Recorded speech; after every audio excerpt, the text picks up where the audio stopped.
ದಯವಿಟ್ಟು ನಿಲ್ಲಿಸ್ಬಿಡಿ. ನೀವು ಇನ್ವೆಸ್ಟಿಗೇಷನ್ ಮುಂದುವರಿಸಿದ್ರೆ ಯಾವ್ಯಾವ ಸತ್ಯ ಹೊರಗೆ ಬರುತ್ತೋ ಏನೋ ಕೇಳಿಸ್ಕೊಂಡು ನನಗೆ ಸುಮ್ಮನಿರೋಕ್ಕಾಗಲ್ಲ. ಕೇಳಿ ಕೇಳಿ ಸತ್ತು ಹೋಗ್ತೀನಿ. ಕೊಲೆಗಾರ ಸಿಗಲ್ಲ, ಸಿಕ್ಕಿದ್ರು ಶ್ರೀಮಂತರಿಗೆ ಶಿಕ್ಷೆ ಆಗಲ್ಲ.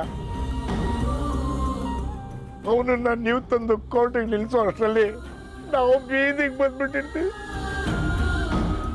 ಸಮಾಧಾನ ಮಾಡ್ಕೊಳ್ಳಿ. ನೀವು ಬೀದಿಗೆ ಬರೋದಕ್ಕೆ ನಾನು ಬಿಡೋದಿಲ್ಲ. ನೀವೇ ಸಹಕರಿಸಲಿಲ್ಲ ಅಂದರೆ ಕೊಲೆಗಾರ ತಪ್ಪಿಸ್ಕೊಳ್ಳೋದಕ್ಕೆ ತುಂಬ ಸುಲಭ ಆಗುತ್ತೆ.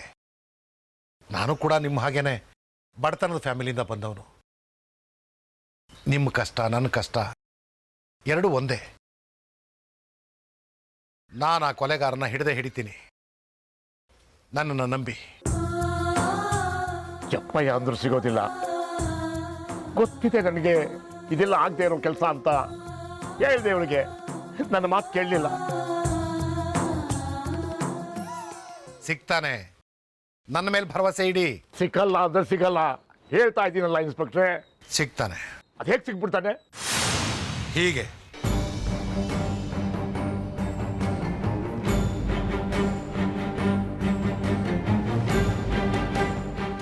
ಆ ಕೊಲೆಗಾರನ ಫೋಟೋ ಇದರಲ್ಲಿದೆ.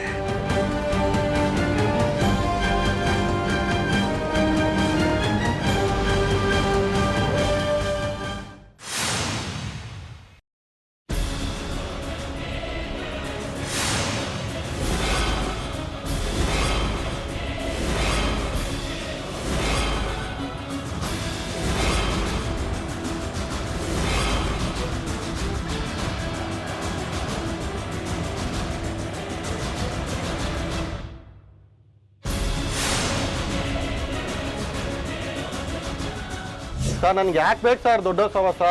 1 ಲಕ್ಷ ಕೊಡಿ, ಫೋಟೋ ತೊಗೊಂಡೋಗಿ, ಬೇಕಾದ್ರೆ ಪೆನ್ ಡ್ರೈವ್ಗೂ ಹಾಕ್ಕೊಡ್ತೀನಿ.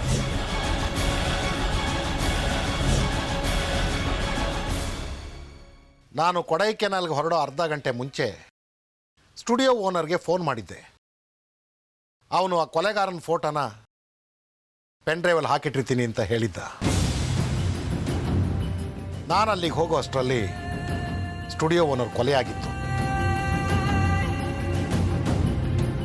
ಅಲ್ಲಿ ಹೋಗಿ ನೋಡಿದಾಗ ಆ ಸ್ಟುಡಿಯೋ ಓನರ್ ಕೈಯಲ್ಲಿ ಈ ಪೆನ್ ಡ್ರೈವ್ ಇತ್ತು.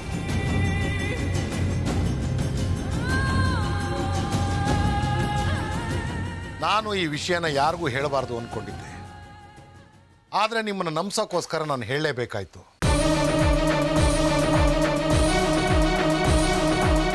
ನಾನೀಗ ಸ್ಟೇಷನ್ಗೆ ಹೋಗ್ತಿದ್ದ ಹಾಗೆ ಈ ಪೆನ್ ಡ್ರೈವಲ್ಲಿರೋ ಫೋಟೋನ ಪ್ರಿಂಟ್ ಹಾಕಿಸ್ತೀನಿ. ಅವನ ಮುಖ ಸಿಕ್ಕೇ ಸಿಗುತ್ತೆ.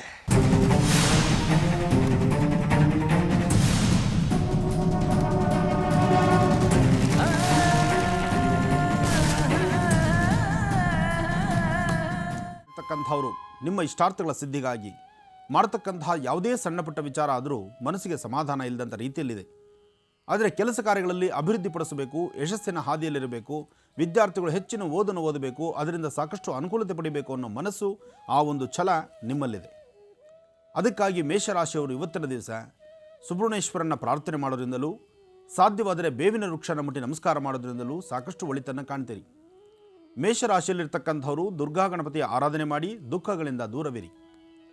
ಮೇಷರಾಶಿಯಲ್ಲಿರ್ತಕ್ಕಂಥ ಹೆಣ್ಣು ಮಕ್ಕಳಿಗೆ ಇವತ್ತು ಸಾಧ್ಯವಾದಷ್ಟು ಬೆಳಗಿನ ನಿಮ್ಮ ನಿತ್ಯ ಕರ್ಮಾನುಷ್ಠಾನವನ್ನು ಮುಗಿಸಿ ಆಚೆಗೆ ಹೊರಡುವಾಗ, ಉದ್ಯೋಗಕ್ಕಾಗಲಿ ಕೆಲಸ ಕಾರ್ಯದ ನಿಮಿತ್ತವಾಗಲಿ ಯಾವುದೇ ಒಂದು ವೃತ್ತಿಪರದಲ್ಲಿದ್ದರೂ ಸಹಿತ ಒಂದು ಚಿಟಿಗೆಯಷ್ಟು ತೊಗರಿಬೇಳೆ ತೆಗೆದುಕೊಂಡು ದಕ್ಷಿಣಾಭಿಮುಖವಾಗಿ ನಿಂತು ದೃಷ್ಟಿ ತೆಗೆದು ಆಚೆಗೆ ಹಾಕೋದ್ರಿಂದ ಹೆಣ್ಣು ಮಕ್ಕಳ ಆರೋಗ್ಯದಲ್ಲೂ ಸಹಿತ ಸಾಕಷ್ಟು ಸುಧಾರಣೆ, ಮನಸ್ಸಿಗೊಂದಿಷ್ಟು ಶಾಂತಿ, ನೆಮ್ಮದಿನ ನೋಡ್ಕೊಳ್ಬಹುದು.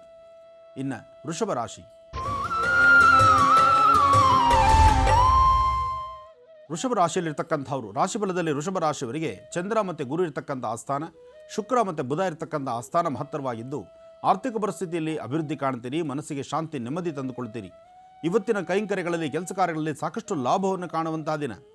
ಇವತ್ತು ಯಾವುದೇ ಒಂದು ಕೆಲಸ ಕಾರ್ಯವನ್ನು ಮಾಡಿದ್ರೂ ಶೀಘ್ರವಾಗಿ ಲಾಭವನ್ನು ಕಾಣಬಹುದು. ಅದರೊಂದಿಗೆ ನಿಮ್ಮ ಆರೋಗ್ಯ ಸುಧಾರಣೆ, ಮನಸ್ಸಿಗೆ ಶಾಂತಿ. ಮನೆಯಲ್ಲಿರ್ತಕ್ಕಂಥ ಹಿರಿಯರು, ಯಾರೊಬ್ಬರ ಹಿರಿಯರಿದ್ದರೂ ಸಹಿತ ಅವರ ಮನಸ್ಸಿನಂತೆ, ಅವರ ಆಶೀರ್ವಾದದಂತೆ, ಅವರ ಮಾರ್ಗದರ್ಶನದಂತೆ ನಡೆದಿದ್ದೆ ಆದರೆ ವೃಷಭ ರಾಶಿಯವರಿಗೆ ಸಾಕಷ್ಟು ಒಳಿತನ್ನು ಒಳ್ಳೆಯ ಫಲವನ್ನು ಸಿದ್ಧಿಪಡಿಸ್ಕೊಳ್ಬಹುದು.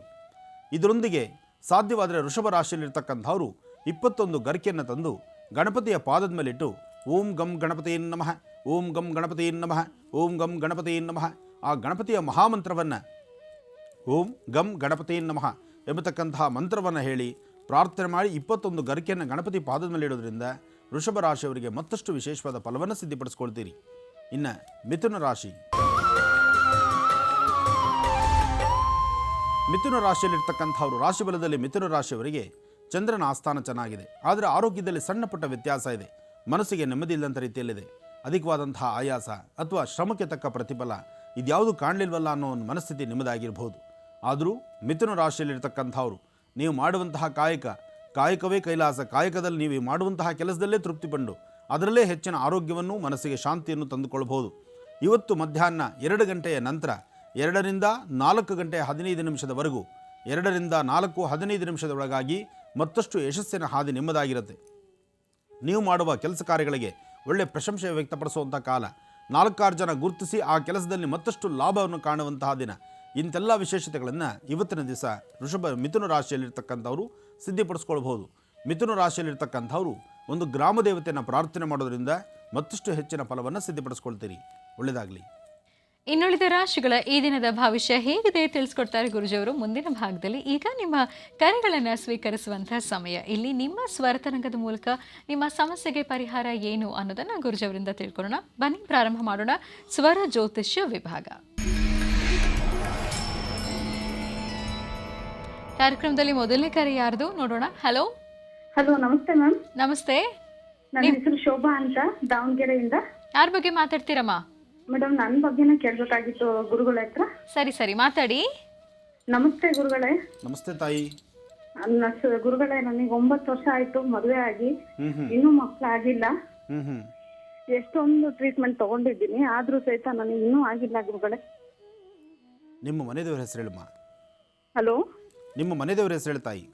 ಕೊಲ್ಲಾಪುರ ಮಹಾಲಕ್ಷ್ಮಿ ಗುರುಗಳೇ. ಕೊಲ್ಲಾಪುರ ಮಹಾಲಕ್ಷ್ಮಿ. ನಿನ್ನ ಸ್ವರತರಂಗವನ್ನು ಹಲೋ ಹಲೋ ಗುರುಗಳೇ, ಹೇಳಿ. ನಿನ್ನ ಸ್ವರತರಂಗದಲ್ಲಿ ನಿನ್ನ ಮಾತಾಡ್ತಿರ್ತಕ್ಕಂತಹ ನಿನ್ನ ಸ್ವರದಲ್ಲಿರ್ತಕ್ಕಂತಹ ಏರಿಳಿತಗಳು, ಇದರಿಂದ ನಿನ್ನ ಗರ್ಭದಲ್ಲಿ ಯಾವುದೇ ತರಹ ದೋಷ ಇಲ್ಲ ಅಂತ ನಾವು ಹೇಳ್ತಿದ್ದೀವಿ. ಇದನ್ನ ಸರಿಯಾದಂತಹ ರೀತಿ ದಂಪತಿಗಳಿಬ್ಬರೂ ಸಹಿತ ಒಮ್ಮೆ ವೈದ್ಯರ ಸಲಹೆ ತೆಗೆದುಕೊಳ್ಳಿ. ಯಾಕೆಂದ್ರೆ ಮೆಡಿಕಲ್ ರಿಪೋರ್ಟಲ್ಲೂ ಸಹಿತ ನಿನ್ನ ಕಡೆಯಿಂದ ಏನೂ ಸಮಸ್ಯೆ ಇಲ್ಲ ಅಂತ ಈಗಾಗಲೇ ಬಂದಿರಬಹುದು. ಹೌದು ಗುರುಗಳೇ.